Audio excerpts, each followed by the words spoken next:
देखिए, एक चीज़ है, ये मामला भाजपा के टाइम में भी उठा था। उसके बाद आपने देखी कैसी परिस्थितियाँ, कोर्ट में भी कुछ टूरिज़्म कॉर्पोरेशन को लेके किस तरह की परिस्थितियाँ बनी। अब कुछ परिस्थितियाँ ऐसी है जो हमारे सामने होती है, उसको हम आँख मूंद करके नहीं रह सकते। आपको सरकार में होने का मतलब है कि आपको परिस्थितियों के हिसाब से प्रदेश के हित में फैसले लेने होते हैं। हमने पूरा कोशिश की कि 2 साल हम इनको समय दें कि अगर ये अपने पाँव पे खड़े हो जाते हैं, हमें कोई शौक नहीं है इसको लीज़ आउट करने का। लेकिन अगर लगातार ये अगर नहीं चल रहे हैं, तो हमें कुछ तो फैसला लेना पड़ेगा।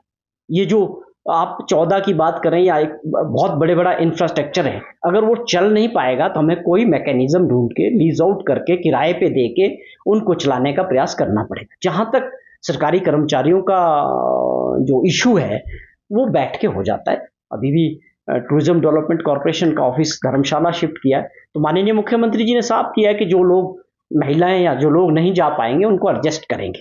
तो सरकारी कर्मचारी भी तो ये चाहते हैं कि होटल चले, हम भी चाहते हैं। और प्रदेश की जनता के हित में सरकार इसमें क्या कदम लेगी अभी इस स्टेज पे नहीं है।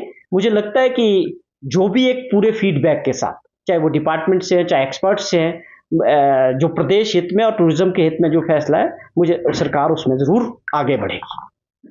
विषय पे जिस प्रकार से अमेरिका में डोनाल्ड ट्रंप के द्वारा आने के बाद जो हालात बने हैं पूरी दुनिया के अंदर, भारत को भी जो हम समझते थे कि जैसा हमारा इम्प्रेशन था कि नरेंद्र मोदी जी पिछले टेन्योर में जब ट्रंप साहब थे, तो ऐसा एक हम उम्मीद करते थे कि मेरे बड़े मित्र हैं, बड़े अच्छे संबंध हैं और आपकी क्या कूटनीति है, आप किस देश के साथ कैसे संबंध रखेंगे।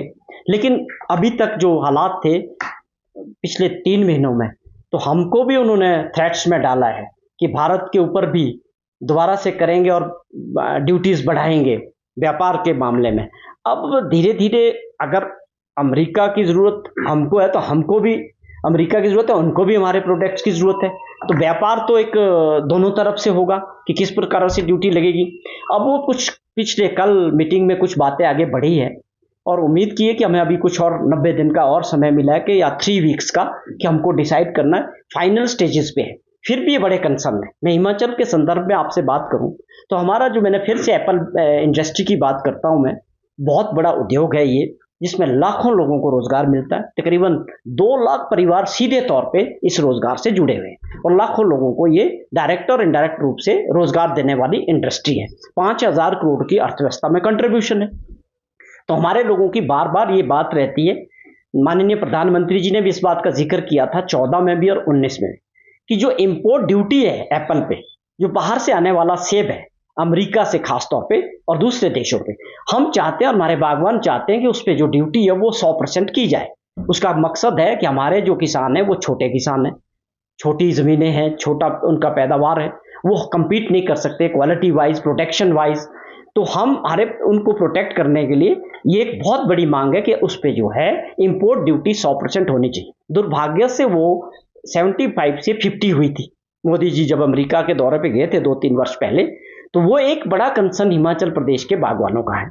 आज भी हमें उम्मीद है कि उस इंपोर्ट ड्यूटी को 100% किया जाएगा, तभी हमारे जो बागवान है और हमारी एप्पल इंडस्ट्री को बचाया जा सकता है। तो देखते हैं अब कि आने वाले समय में इसमें हमारी सरकार, भारत सरकार किस तरह से इस बात को लेती है। हमने हर बार इसको, माननीय मुख्यमंत्री जी ने भी ये बात चिट्ठी लिखी थी माननीय प्रधानमंत्री जी को कि जो है इस पे इंपोर्ट ड्यूटी बढ़नी चाहिए और हमारी एप्पल इंडस्ट्री को बचाने का प्रयास होना चाहिए।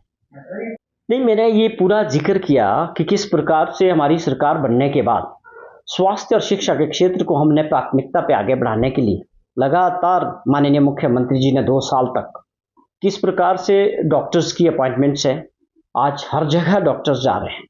और आप समझें कि इनका जो कैडर था हेल्थ का और डायरेक्टर मेडिकल एजुकेशन का, 2 अलग अलग किया। उसका भी यही कारण था कि कुछ लोग, हम डॉक्टर्स को, उनको पैरामेडिकल स्टाफ को भेज देते हैं, वो हेल्थ में जाके ट्रांसफ़र करा देते थे। ट्रांसफ़र वाले हेल्थ वाले जो है मेडिकल कॉलेजेस में चले जाते थे, उससे बड़ा दिक्कत आ रही थी।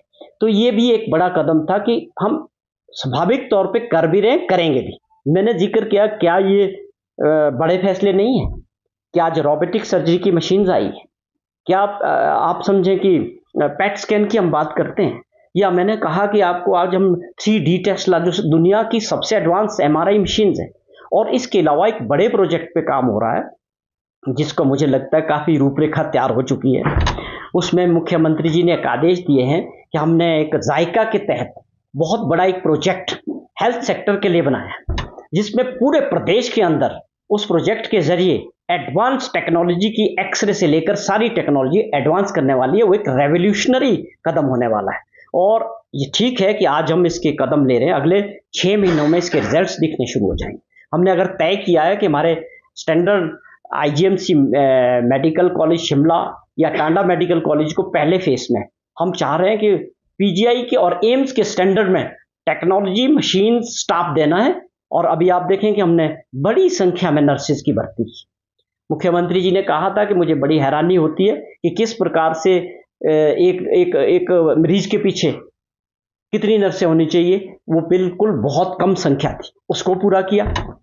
और उसके अलावा देखें आप कि जो स्पेशलाइजेशन कर रहे थे डॉक्टर, मैं हैरान हूं कि कहीं ऐसे फैसले पूरे देश में दिखा दें जिनको केवल डॉक्टर्स को स्टडी के टाइम 60,000 रुपया मिलता था, उनका स्टाइफंड 1,20,000 रुपया कर दिया, और दूसरे जो PG करते थे उनके 50,000 से कर रहे थे, उनका 1 लाख कर दिया।